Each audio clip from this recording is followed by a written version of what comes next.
Get some!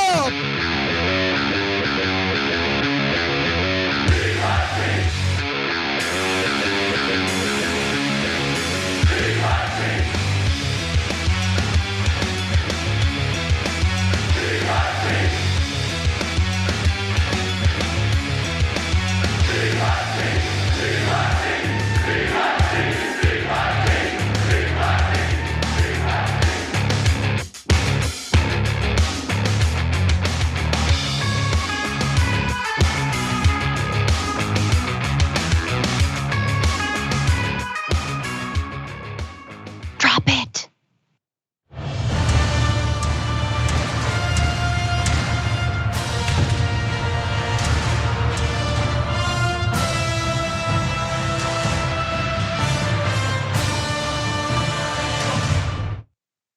It is a piggity power panel over here on TYT. Welcome, I'm Francesca Fiorentini. Over there is host of Ring of Fire, Farron Cousins, and comedian Jobrani. Happy St. Patrick's Day, guys. I'm the only one who got the memo. Is that what we're? I have it on my socks. I don't think I own any green at all, actually. It's kind of sad. Okay, everyone, next time I see you, I'm gonna pinch you. I'm gonna be that guy. I'm green with envy. There you go, indeed, there you go. You're jealous of this shirt that makes me look like a comic book character whose name I forgot, but apparently she's pretty dope. Welcome everybody, thank you so much for being here. We have so much show to get to, so much news, of course. New culture war drop. Very exciting, all about the spin cycle and saving money on that.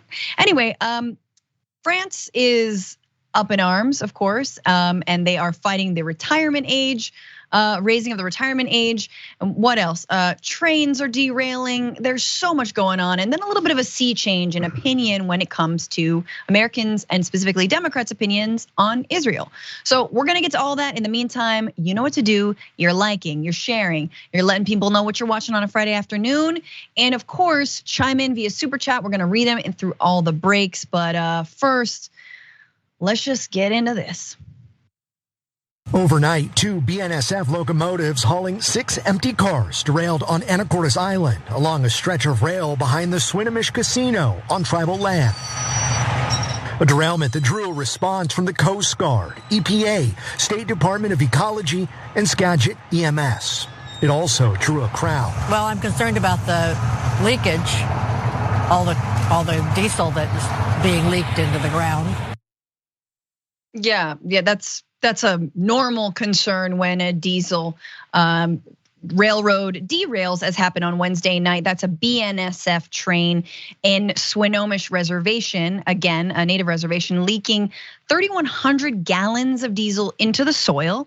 A few more details about it. State authorities said the fuel spill does not appear to have flowed towards the water, though such an assurance is cold comfort amid the disaster in eastern Ohio, where residents' concerns about the long-term impacts of the wreck on local water, soil, and air quality remain high more than a month after that crash. Again, talking about East Palestine.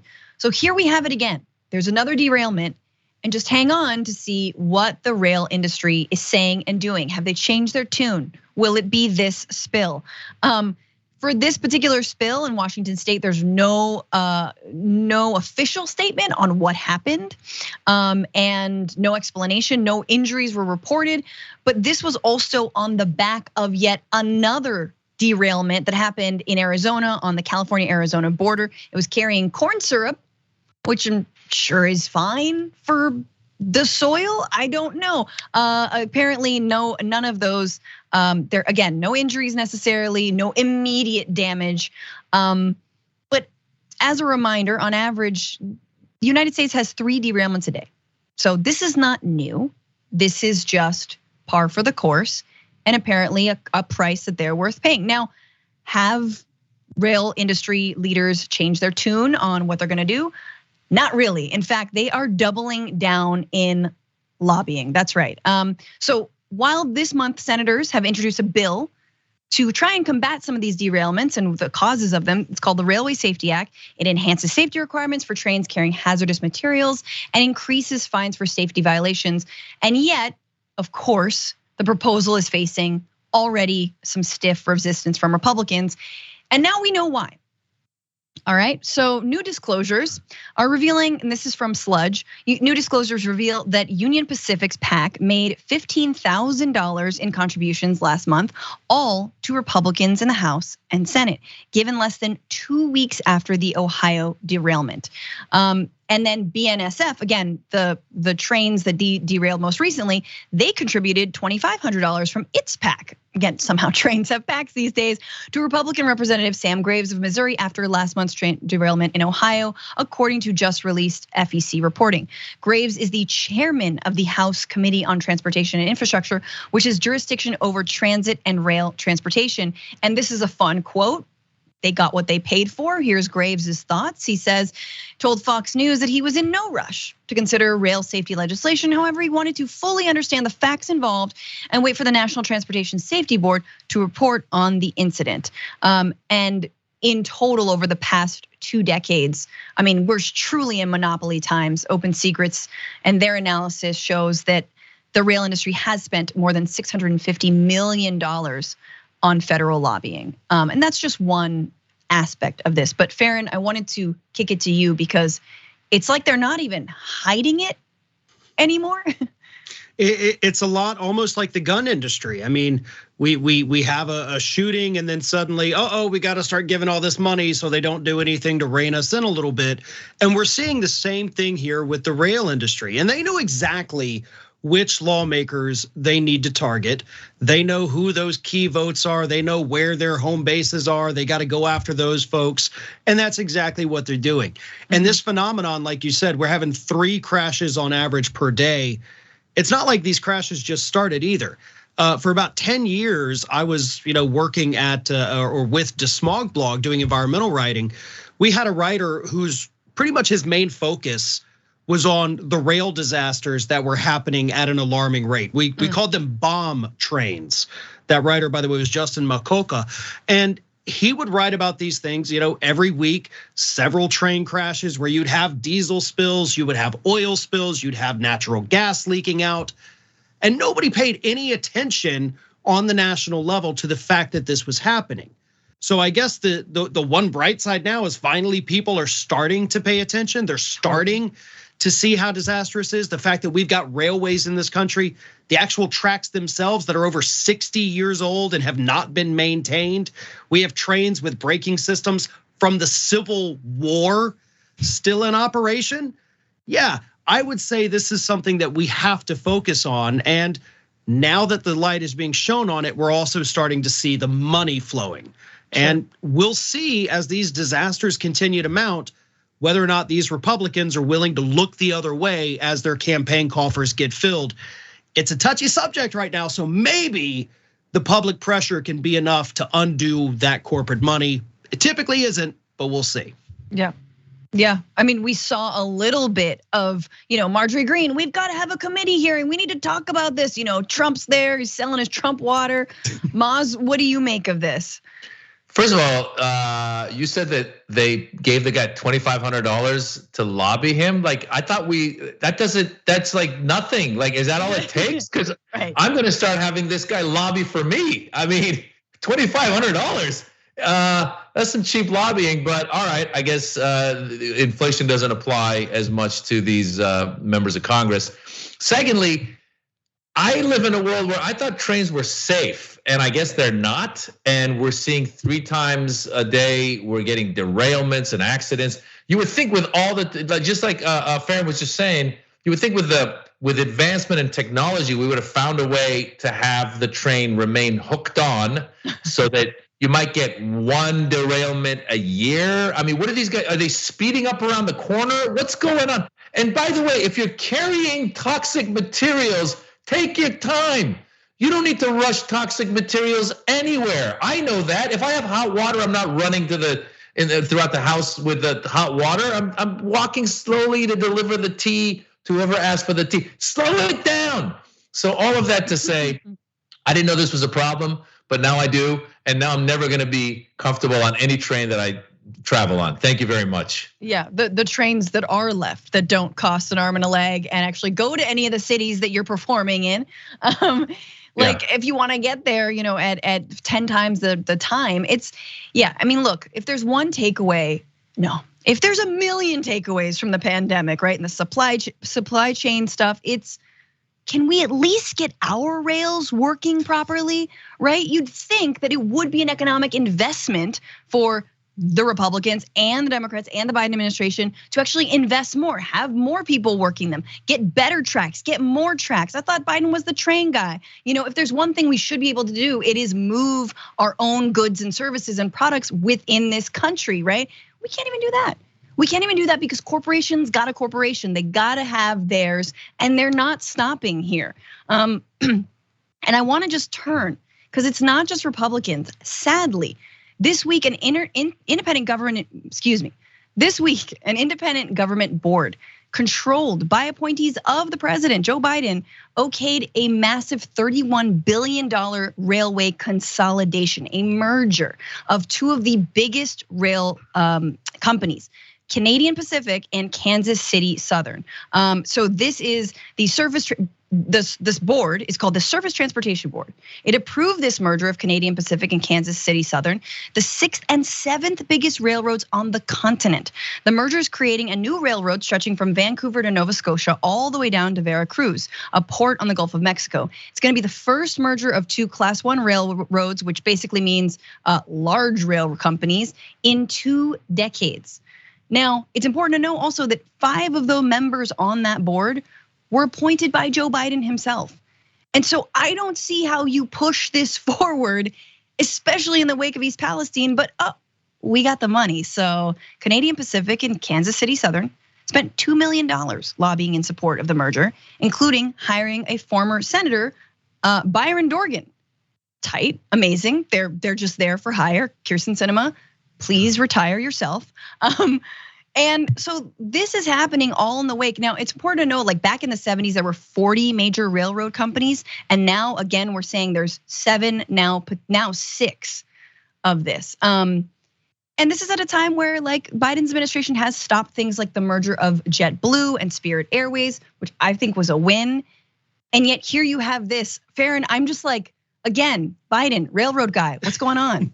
It never works out well for consumers when we see all of these major corporations start to merge with one another.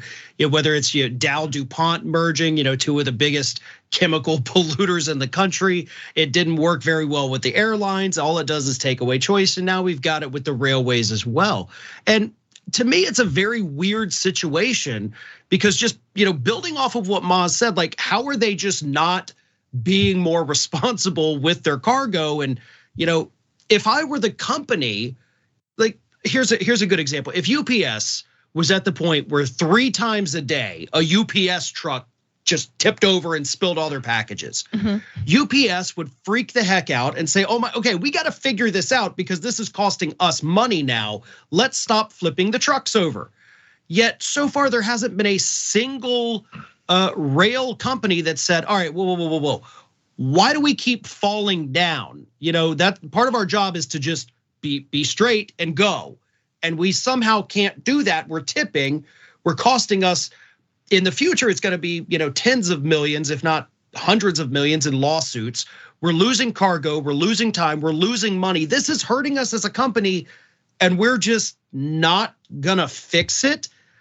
Just from a pure business standpoint, whoever's making the decisions at these companies, all of them, they're idiots. I mean, that's the bottom line because you're costing yourself money by not fixing the problem here. And so now we're gonna have even fewer people making those horrible decisions that are going to affect a lot more railways with this merger. Well, Farron, they've been getting away with it. As I was just saying, I really didn't know there was this many derailments. So because it had been not as big news until this Palestine accident that happened, I think they were getting away with it and they were thinking, well, listen, it'll help our stock prices go up. It goes back to this whole conversation of regulation and how a lot of times Republicans say, we don't want any regulation. Let the companies, private enterprise will lead the way. And you realize, no, when you let private enterprise lead the way, they just end up buying more yachts for themselves and letting trains derail and just, sweeping it under the rug. So unfortunately, that's what the capitalistic world that we live in.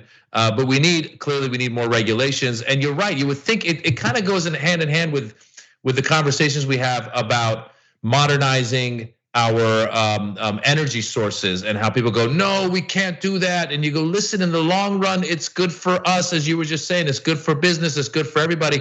You just gotta bite the bullet a little bit and invest. And we haven't invested. That's the whole thing with the infrastructure bill that just passed. I mean, I don't know if you guys have been in Japan. I got that on that bullet train in Japan. Yeah.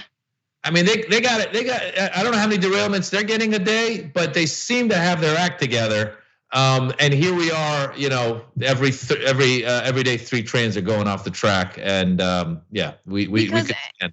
And exactly right. It's capitalism gone exactly the way capitalism's gonna go when it is unchecked, which is it is far more lucrative to allow trains to derail, to poison entire communities, to poison groundwater, to poison soil, because you're ultimately not going to clean that up. You're not going to live there. That is not factored into your cost benefit analysis. No one is holding you accountable. And sadly, waterways and soil, I think they should, but they don't have lawyers.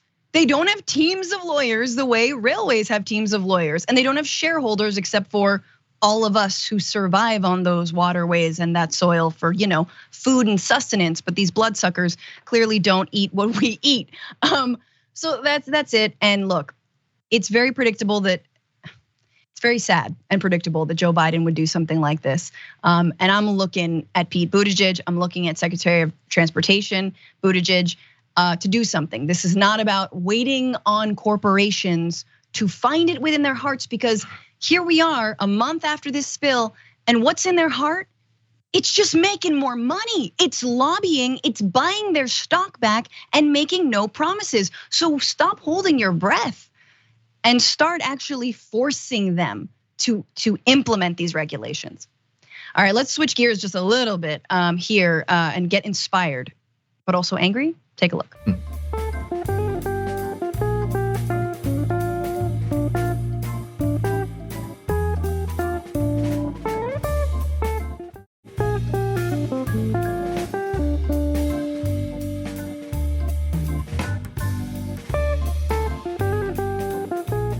Across the country tonight, French cities grinding to a halt. In the capital, thousands of people taking to the streets after French President Emmanuel Macron forced through an unpopular bill that raises the retirement age from 62 to 64 years old. And he did it without a vote.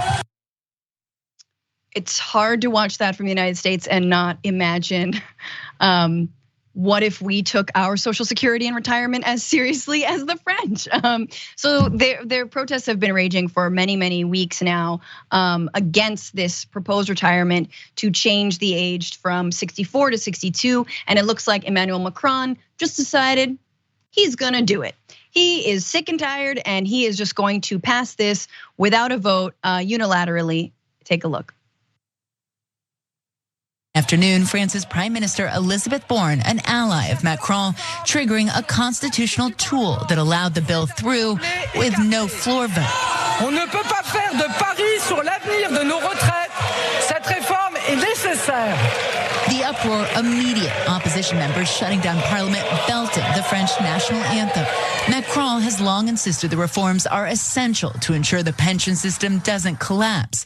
Mathematically speaking, the argument is the country will not be able to support future generations. C'est honte pour le gouvernement qui continue, qui n'écoute pas le peuple. In the last 3 months alone, there have been 8 consecutive national strikes. Millions of French workers, from teachers to police to refinery workers, have joined in. A recent poll by AFP finds a majority of the French support the protest movement against pension reform, and 59% support bringing the country to a standstill over it.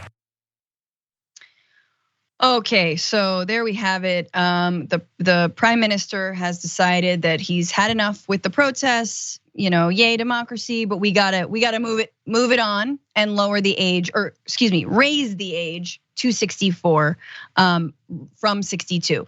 So this is something that can only be overturned through Article 49.3, which I'm sure everyone is familiar with in the French Constitution. It is widely seen, however, as a perilous move for the government, as it allows MPs to put forward a motion of no confidence within 24 hours. The short term, the government will have to survive several motions of no confidence that are expected to be voted on Monday. This is graphic 2. Macron's government has faced down motions of no confidence in the past, but the stakes are much higher this time around. So they could revoke this bill through this no confidence vote. That means also that Macron's government would have to resign. So I think the real question is, do French people and workers and the 64% who oppose raising the retirement age, do they have allies inside of parliament? But I guess just overall thoughts on this move, Farron, from Macron to do this unilaterally. Yeah, I mean, it's certainly something that obviously just goes against the will of pretty much everybody that's out in the street. But watching this story and then comparing it to what's happening here, because we do have Republicans kicking around the idea, let's raise the retirement age of Social Security. We don't have nationwide protests. We don't have people in the streets. We don't have this unified public saying, no, this is our safety net program. We've paid into it our whole lives. You're going to give it to us when it was promised to us. We're just sitting back saying, well, maybe they've got a point, which is what Republicans are doing. Like, maybe it's not a bad idea. No, they're giving us the blueprint right now. When the government takes it away from you after promising it to you, after you upholding your part of the bargain with these pension plans, it is owed to you. And when they try to take it away, you stand up, you fight back, you band together all political parties, which is what's happening there. Those people in the streets, and they're making their voices heard. And Macron may pay the price for it. We'll see. But right now it's not looking, based on what I've seen, super great for him in Parliament. Farron, yeah, my question is, how lazy are the French? It's just 2 more years. Go to work. No, I'm kidding.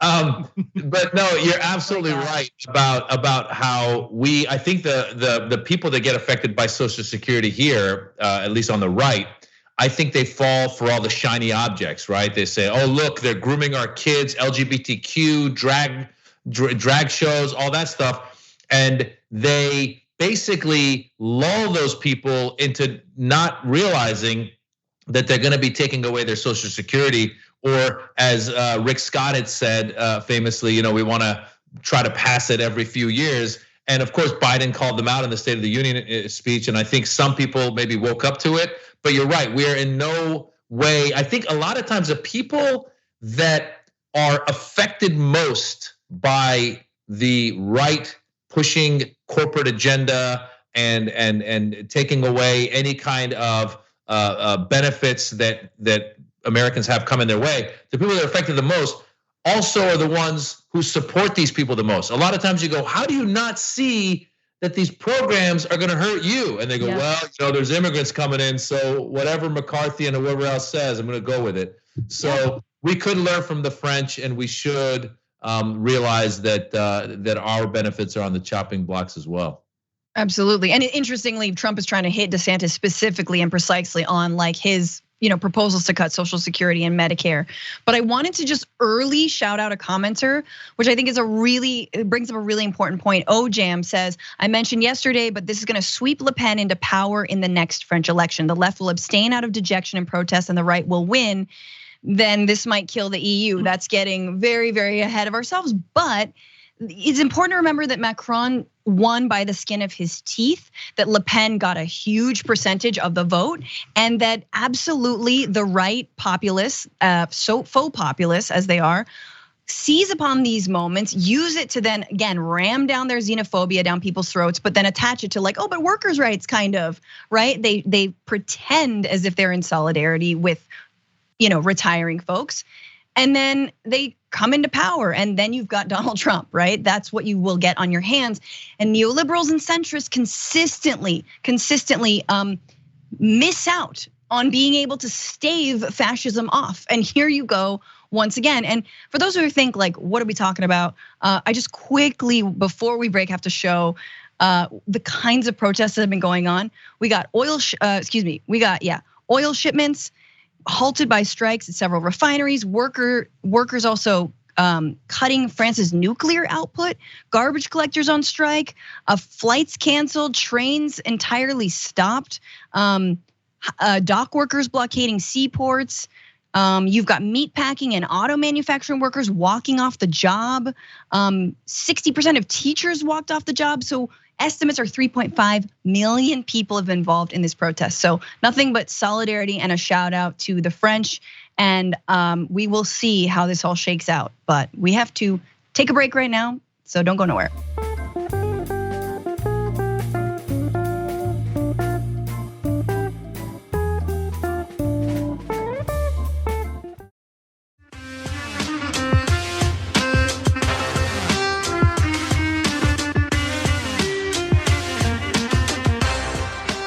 Welcome back to TYT. Francesca Fiorentini here, Maz Jobrani, Farron Cousins. And before we go into our next story, I got to shout out Lance Reddick, who sadly passed away today, actor from The Wire, from John Wick.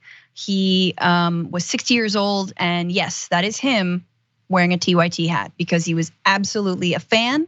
He appeared on the main show with, I believe, Cenk and Anna, and he was a supporter, a huge supporter, and he was an amazing actor. And so 60, way too young.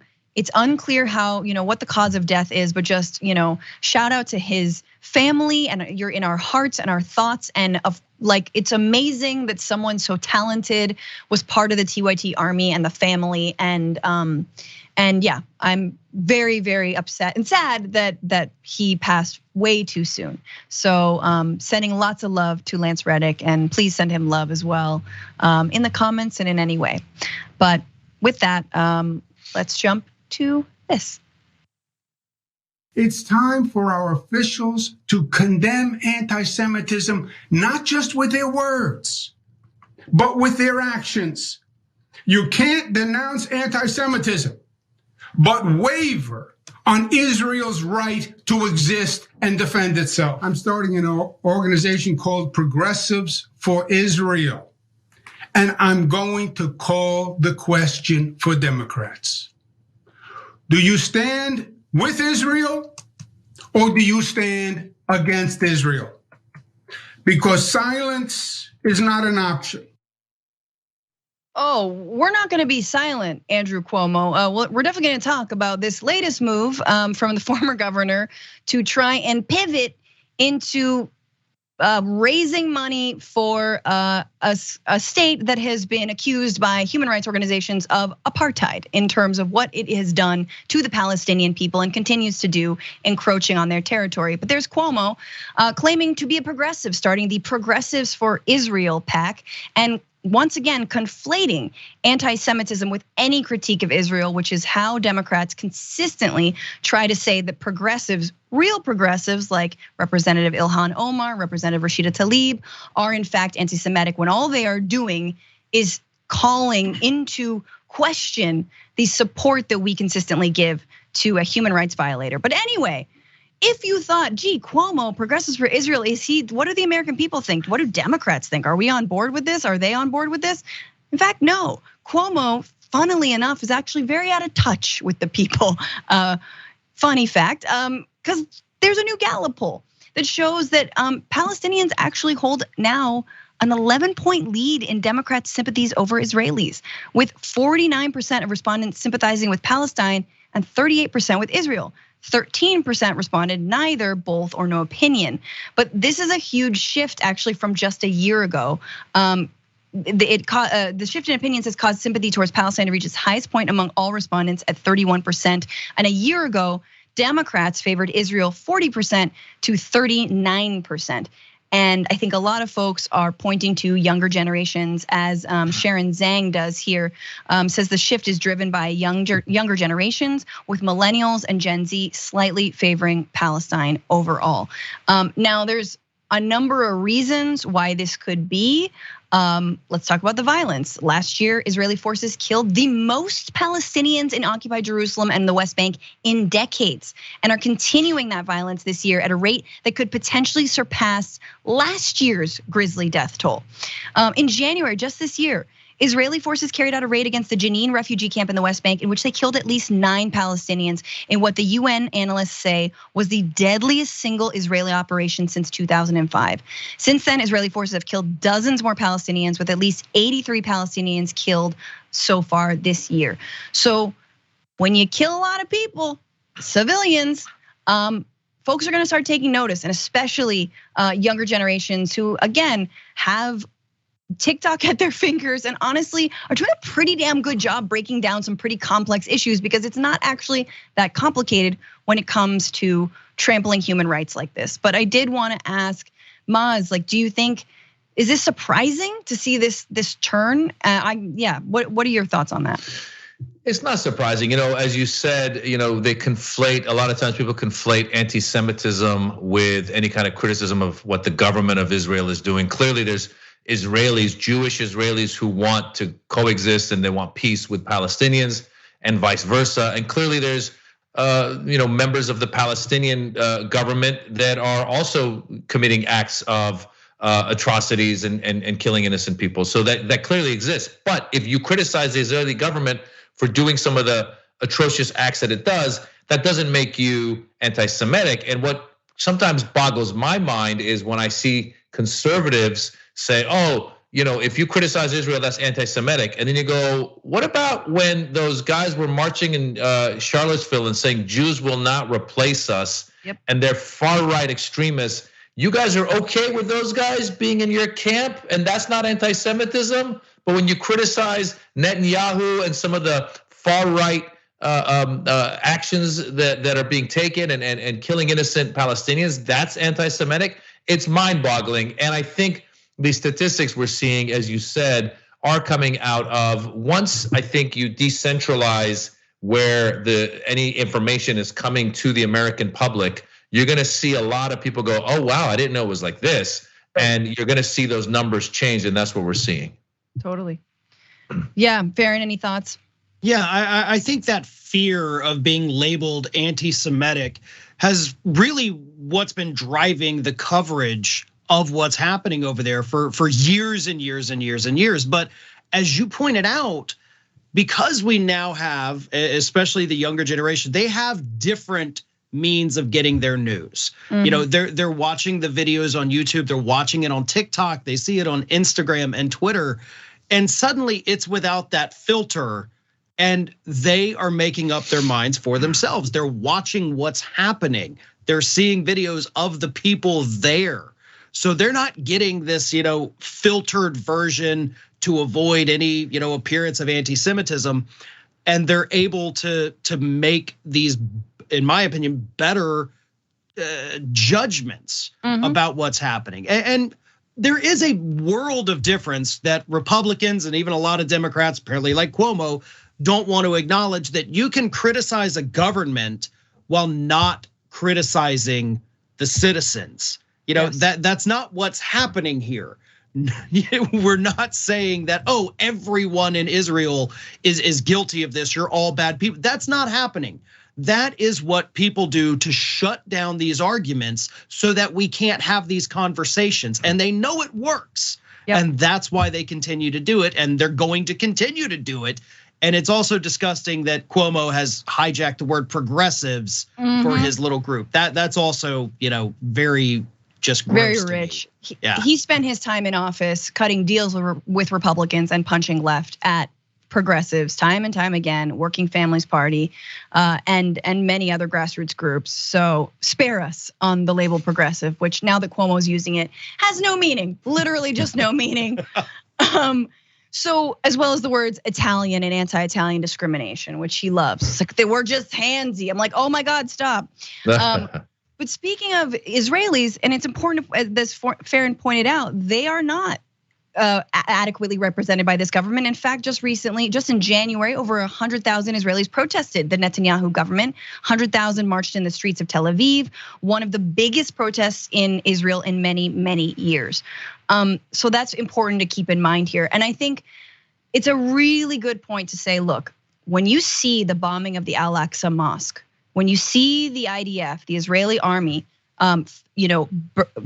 basically throwing smoke bombs and flash grenades at worshipers, you don't need a filter. You got your eyes to tell you what that looks like. When you see an elderly woman being beaten by a military police officer, by the army, like, you don't need a filter. So in a time of, sort of believe nothing, everything's on the internet, it's all kind of a wash, I do feel like there are still these stories and videos and shocking images. We saw it out of Iran, earlier last year, that you cannot deny, that still are there and cannot be, falsified, at least not yet.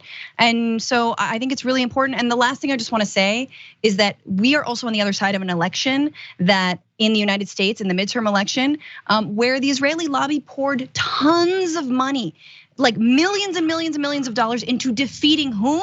Progressive candidates. And who did they side with? Either centrist Democrats or far-right insurrectionist Republicans. So don't tell us that you're progressive and that you care, about basic human rights, either here in this country or in Israel in the occupied territories, because we see what you're doing and it's not lost on young people. All right, we got to take our second break, but more on the other side.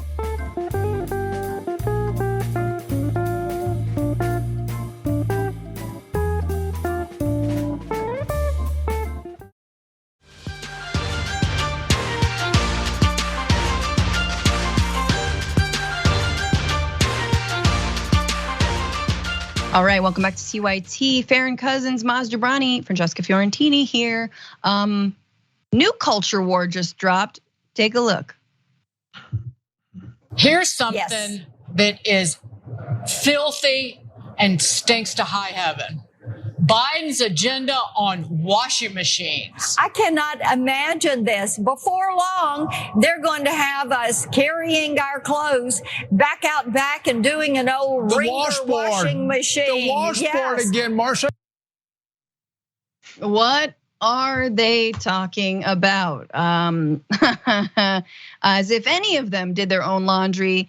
They're talking about the Department of Energy's proposed stricter standards for household washing machines, refrigerators and freezers that will save energy and reduce carbon emissions. But of course, because I just said the word carbon, that is a trigger for the entire right wing to freak out because they want to burn as much of it as possible before they go into the grave.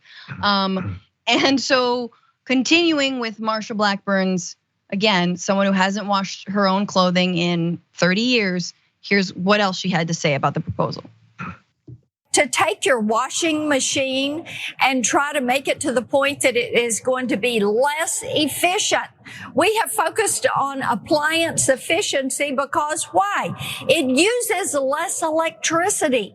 It is a better product, utilization of technology to make these appliances more efficient. So here comes something that you've got to have a different detergent, less effective. You've got to wash your clothes not once, but probably 2 or 3 times to get them clean. So you're going to use more water, more electricity. You will get a worse outcome from the product. I cannot imagine this. You have to change detergents. I love how she slipped that in there because she didn't know what else to say. Again, this is a response to Department of Energy new rules on household appliances that will save everyone and the planet money and carbon. The rules would go into effect in 2027. Consumers who use appliances meeting the proposed standards will save about $425 on utility bills over the life of the appliances. Appliance companies, however, would need to invest approximately $2 billion over the next 3 years to update product designs and manufacturing lines to comply with the new standards. So of course, they're freaking out about that. I'm sure what you've got, like, Whirlpool lobby is up in Marsha's ear here, like paying her off. But what do you all think of this? Is this, remember the Xbox freak out because it went into sleep mode? Yeah. I love her freak out, like they're coming for our washing machines. No, here's the thing. If the department had just said, listen, we're gonna put these new standards in place to save you money. How can you argue with that? Yeah. And this is something, like I said, I was an environmental writer for like 10 years. It's the messaging that turns people off sometimes. And I'm not saying the department's wrong for mentioning carbon. They absolutely should. But at the same time, you got to understand we are dealing with quite possibly some of the dumbest people on the planet. Yes. So you've got to baby step them into it. There are ways to frame it, and it should have just been framed as, listen, do you want to save 10, 20 bucks a month on your power bill? If so, we're going to do this thing. You're good to go. That's it. Like, boom, there's your message. You don't even have to have a press release. You can send it out in a tweet and you're done. And that way everybody understands, oh, this is going to save me money. And then later on be like, oh, by the way, this is actually helping the environment. It's pretty cool, right? Yeah, we did well. But we get ahead of ourselves and we want to have, this grand message of we're taking action. And of course you're going to have the idiots that think it's a stupid idea. And at the same time, these CEOs that you're talking about, like, oh, they're going to have to spend money. The average tenure of a CEO is 3 to 5 years. So by the time these standards even are in place, most of these companies are going to be on to the next CEO. So the current person there sitting in the big chair gets to say, you know what, I'm not going to spend the money. I'm going to lobby against it. That's going to be the next person's problem. It's the same with the rail industry too. Like, we can incur the losses because they're not coming till the future.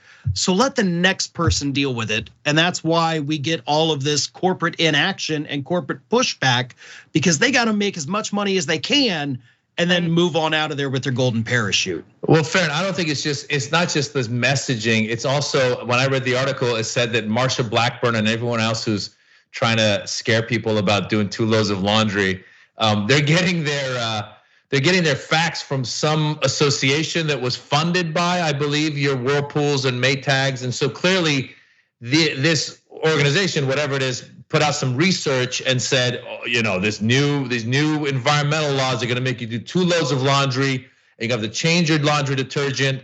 And clearly the Maytag man paid Marsha Blackburn a visit and was like, look, let me tell you what's gonna happen. Now here's what's crazy about all of this stuff is these are the same people who, if you go back, I'm sure when like electric cars were coming around, they're like, you got electric cars, you got to plug it in, and you're gonna have to plug it and keep plugging, and here we are, everything's working out. It's moving forward, and I'm all for having researchers really do the research and find out if these new washing machines are really gonna help us. And if we can find just neutral researchers telling us that it is good for the environment and it's good for the economy, and it might cost these people a little $2 billion, but in the long run, it's gonna be good for everybody, then I think there's no argument there. And you know what it is? They keep finding stupid stuff to get upset about. And it all started with freedom fries. Remember freedom fries? Yes. Because the French didn't support the war with Iraq, and some Republican was like, oh, we'll get you. It's no longer French fries, it's freedom fries. And all the Republicans are like, yeah. And ever since then is gas stoves and drag queen performances. They just come up with stuff to get angry about. I can't believe that there's a senator on television talking about washing machines. It's like, lady, get a hold of yourself, all right? Look yourself in the mirror and go do something big, like fix the infrastructure. Go do something big. Get away from the washing machines. You're gonna have to wash your clothes twice. Come on, Marsha. How filthy are they getting hanging out with the lobbyists that, oh God, I'm gonna have to wash this twice. There you go. These slippery little scumbags over here. Ugh. I mean, that's the only thing. I don't think Marsha Blackburn is going home, crawling up under the car, changing the oil, like, oh, I'm gonna have to wash this 3 times. That's like Trump with the toilets, right? Like, oh, you gotta flush like 15 times. Right. No, that sounds like a personal problem. You need a doctor, not a plumber. And it's the same with these washing machines. Like, I've got an energy efficient unit. It works just fine. As far as I know, my shirt here is clean. I'm not washing things 2 and 3 times. It's absolutely ridiculous. And yeah, you got talking points coming from industry because they don't want to invest the money. You know what? Shave $2 billion off the military budget. We'll just go ahead and cover the cost for y'all to get this energy efficiency going. We'll just pay for it. We'll take it off the Pentagon's budget. Nobody's gonna cry, right? Absolutely. No, it's so true. And I just wanna, going into this graphic 3 so we all know. Let's go to the article that probably Marsha Blackburn saw, that she read, that makes her think that this is what's happening. So this is from the Free Beacon, noted right-wing outlet, saying how Biden's new washing machine regulations could ruin laundry day. Manufacturers say, whenever manufacturers say anything, you know they're being honest. That government climate change initiatives would make your wash cycles longer and clothes dirtier. Translation, we're too lazy to make any changes to anything, right? And so they continue with a bunch of lies. I'm remembering, right, when fuel efficiency standards in California for cars were changed, right? And they were raised, so you had to not output that much smog from your vehicle. And the car manufacturers and industry fought it tooth and nail. And then when they finally relented, it became the standard federally across the country because it was just easier to produce those kinds of cars. And so I don't know, does it have to start on the state level first? And then we can get, again, all of these, is Whirlpool's, shareholders on board with it? But like, here's my other thing, Biden, here's what we do. We install one of these washing machines in someone's home. And then we check their bill before and after. Biden goes there and he's like, this is cleaner than a dog-faced pony soldier, whatever he says. and then there you go. He puts on the shirt, he puts on the aviators, new washers, courtesy of Dark Brandon. With Dark Brandon, make sure you're separating your whites and your darks. We're getting somewhere. Like it's just a little bit of effort, as Farron mentioned. Well, I also. Go ahead. I was just saying it's a bunch of mumbo jumbo. These people come out and they spew. And the fact is, we're gonna move forward. They're gonna have to, come up with more efficient washing machines. And these guys can scream till they're red in the face. It does. The fact again that we're spending time arguing over a washing machine. Have you tried to buy a washing machine recently? Those things are expensive. So these companies are already making a ton of money. And then when you call a guy to come repair it, he ends up charging you another $500. So it's not like it's a cheap product. And yeah, so these greedy bastards who are not willing to put $2 billion towards more efficient washers should pay. I don't even want to take it from the defense budget. I think the defense budget should go to the teachers. And then there we go. There you go. And then the washer, Mr. Maytag's got to pay his own ticket. I just want to point out that article that you put up there, like, oh, Biden's plan is going to ruin laundry day, as if that's like the day of the week that everybody's looking forward to each week. Like, hell yeah, I got my baskets full, I got them separated here. Oh, thanks a lot, Biden. Now it's, I think about how much money just everybody on the left could make if we just went into that grift and said, you know what, I'm gonna be an idiot right winger. I'm just gonna spew out the dumbest stuff, no research. We'd be rolling in the dough, man. If we had no souls, if we didn't have morals, we'd be rich. By the way, if they're gonna do this energy efficient machine, I wish they could come up with a machine that would turn clothes inside out so that your clothes are in the right side when they come. You know what I'm saying? Like I have kids and they're always inside out. So they have to turn clothes right side in. You know what I'm saying? But that would be a great invention and I would pay top dollar for that machine. I like that now we're just blue sky laundry talking. This is perfect way for the segment to end. And we have time for one more piece of news. This week, another week in America. Here we go.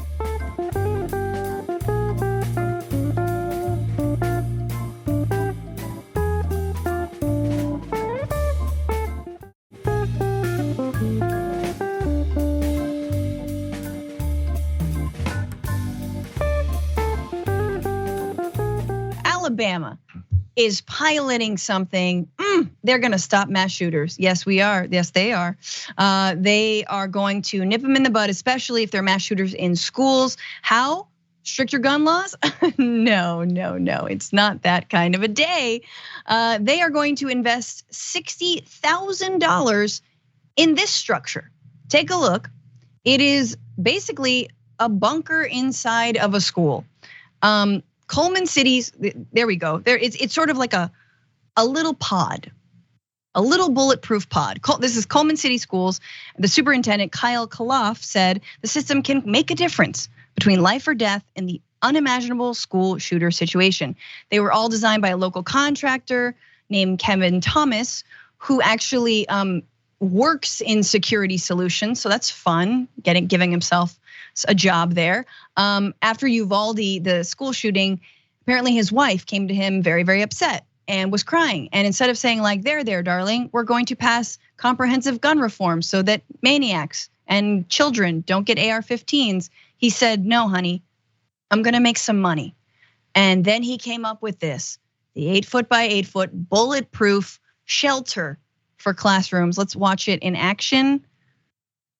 There you have it. So you pull it from the center there, seems real easy. And oh yeah, that's just taking no time. And then it sort of clicks into place. There's a small person operating it. I'm sorry, guys. There's a child pulling it, because that's not just the most depressing thing I've ever seen. So the room folds into the corner of a larger room, but it can also be pulled out to form a four-walled shelter in 10 seconds, and it locks from the inside with a key. Kevin Thomas said he partnered with 3 construction companies to get the necessary materials. He said he used a ballistics protection strong enough to stop gunfire from most handguns and rifles. He framed the structure with heavy steel to prevent bullets from creating small cracks and employed a locking system similar to those used at US embassies. Then he also put in cameras where teachers can watch inside and outside. And when it's not being used, guys, it doubles as a whiteboard. Super cute. Thoughts? Is this it? We tried bulletproof backpacks. Is this it? You know, I don't want to say that this is horrible, because at least it's something. Sure. But it really is just it is we're giving up. Instead of doing something to actually address the problem, we're gonna make it to where you're less likely to die when it eventually happens in your school. So it is just a throwing up the hands like, just go ahead, pull the whiteboard out.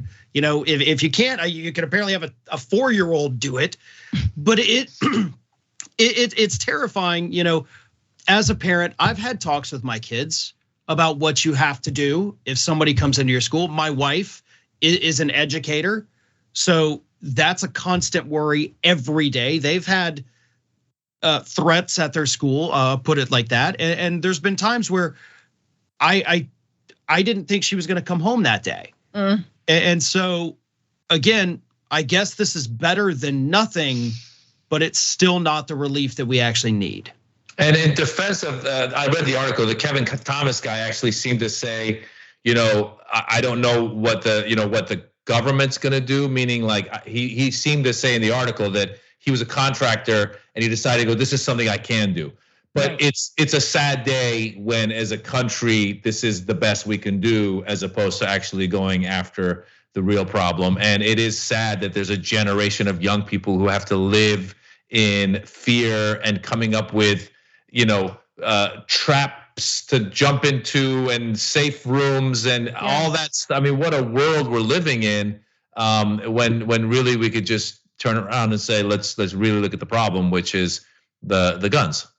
Absolutely. I mean, ultimately, it's a terrible learning environment. It's a terrible living environment to live in a security state, to live in a surveillance state, to have more armed guards, to have more bulletproof shields, and to be constantly afraid, right? And I feel like broadly, it's in the service of kind of like a right-wing fascist agenda to have people constantly afraid.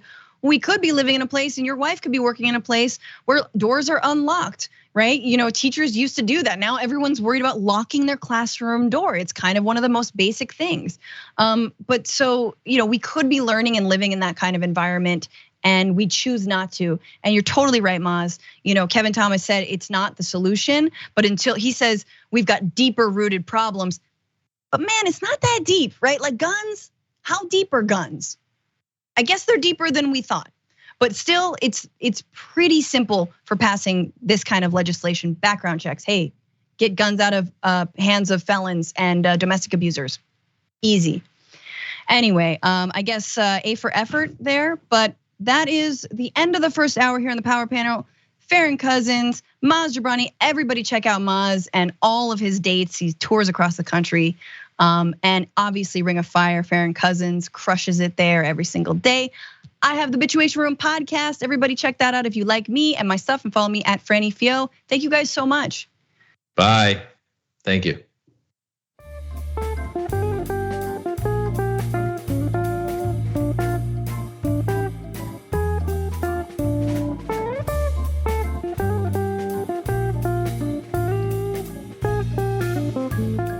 Thanks for listening to the full episode of The Young Turks. Support our work, listen ad-free, access members-only bonus content, and more by subscribing to Apple Podcasts at apple.co/TYT. I'm your host, Cenk Uygur, and I'll see you soon.